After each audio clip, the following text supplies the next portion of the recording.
Hello friends, నేను మీ వల్లి. పెసరపప్పుతో కమ్మగా నోరూరించే పెసరపప్పు పరమాన్నం. బెల్లం వేసినా కానీ పాలు విరిగిపోకుండా, ఇంకా పచ్చకర్పూరం గుబాలింపులతో పెసరపప్పు పరమాన్నం ఎలా చేయాలో చూపించబోతున్నాను. ముందుగా ఒక చిన్న గ్లాసు బియ్యం తీసుకుని 2 సార్లు వాష్ చేసుకున్న తర్వాత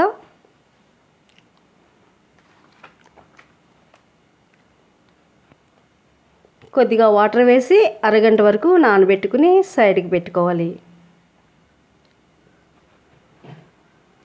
స్టవ్ ఆన్ చేసుకుని ఒక గిన్నె పెట్టుకుని 3 స్పూన్లు పెసరపప్పు వేసుకుని డ్రై రోస్ట్ చేసుకోవాలి. కొద్దిగా కలర్ చేంజ్ అయినంత వరకు వేయించుకుని ఇప్పుడు మరగబెట్టిన ఆవు పాలను వేసుకుని పెసరపప్పుని ఉడికించుకోవాలి. మధ్య మధ్యలో కలుపుకుంటూ తర్వాత మరుగుతున్న పాలలో నానబెట్టుకున్న బియ్యాన్ని కూడా వేసేసుకుని రెంటిని కలిపి మెత్తగా అయ్యేంత వరకు కుక్ చేసుకోవాలి.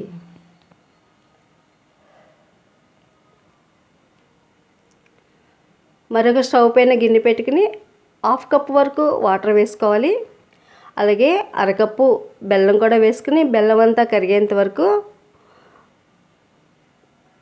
కరిగించుకున్న తర్వాత బెల్లాన్ని 2-3 పొంగులు వచ్చేంత వరకు ఉడికించుకోవాలి.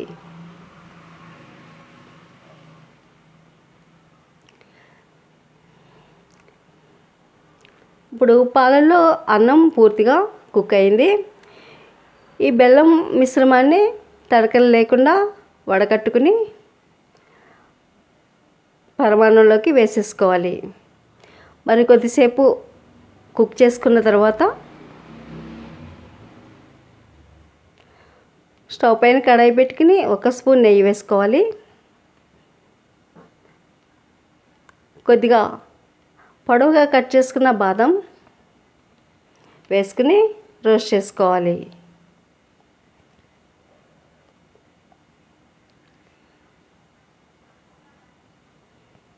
అలాగే కొన్ని కిస్మిస్లను కూడా యాడ్ చేసుకుని వాటిని కూడా రోస్ట్ చేసుకోవాలి.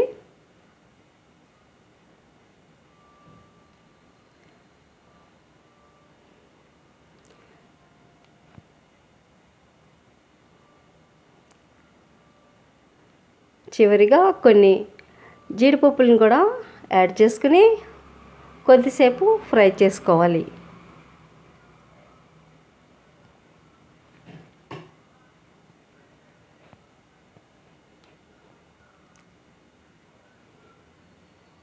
బాగా వేగిన తర్వాత ఈ డ్రై ఫ్రూట్స్ అన్నిటినీ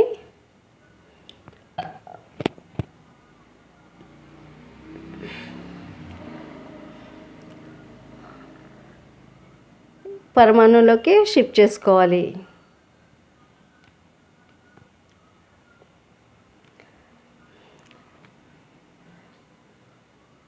ఒక 2-3 దంచిన ఇలాచి, చిటికెడంతా పచ్చకర్పూరం వేస్తే పెసరపప్పుతో పరమాన్నం రెడీ అయిపోయింది. క్విక్గా టేస్టీగా పెసరపప్పు పరమాన్నం రెడీ. మీరు ట్రై చేసి ఎలా వచ్చిందో కామెంట్ చేయండి. ఈ వీడియో మీకు నచ్చినట్లయితే లైక్, షేర్ అండ్ సబ్స్క్రైబ్. నా ఛానల్ నుండి వచ్చే లేటెస్ట్ వీడియోల కొరకు బెల్ ఐకాన్ని క్లిక్ చేయండి. Thank you for watching.